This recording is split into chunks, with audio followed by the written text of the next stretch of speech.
আমি এখানে pressure cooker বসিয়ে দিয়েছি। প্রেসার কুকার গরম করে নিয়ে 2 কাপ পরিমাণ দিয়ে দিয়েছি। তেলটা গরম হয়ে আসতেছে।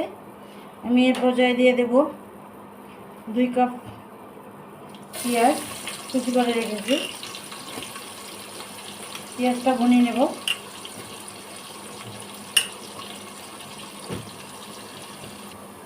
আমার পেঁয়াজটা বেরেস্তা হয়ে এসেছে। আমি এ পর্যায়ে দিয়ে দিচ্ছি 2 চা চামচ আদা বাটা, 2 চা চামচ রসুন বাটা, 1 চা চামচ হলুদ গুঁড়া,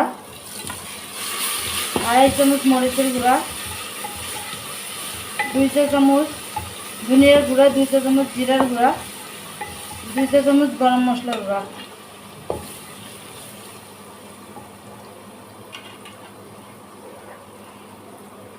এখন আমি দিয়ে দেবো মাথার মাংসটা। এখানে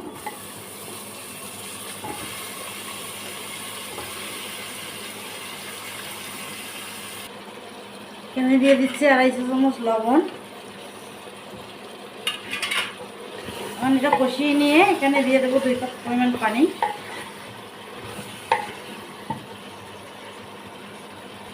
আমার কষানো হয়ে এসেছে। আমি এখন 2 কাপ পরিমাণ পানি অ্যাড করে দিচ্ছি।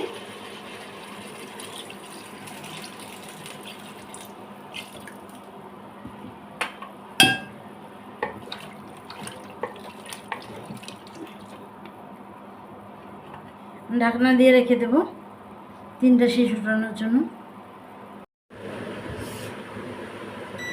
3টা শীষের পর আমি চলে এসেছি। আমার মাংসটা সিদ্ধ হয়ে এসেছে প্রায়। আমি একটু কষিয়ে নেব। আমি এখানে আলু অ্যাড করে দেবো, আলু 3-4টা আলু। এখন এখানে দিয়ে দিচ্ছি আমি আলু ছোটো ছোটো পিস করে কেটে রেখেছিলাম।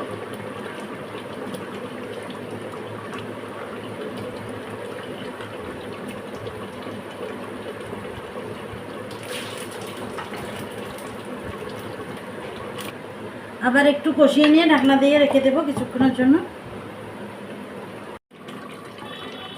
আলুটা সিদ্ধ হয়ে এসেছে। এখন একটু কষিয়ে না আমি ফেলবো আমি মাথার মাংসটা।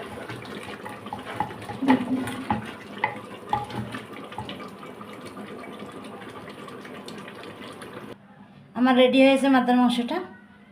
এখন আমি পরিবেশন করব।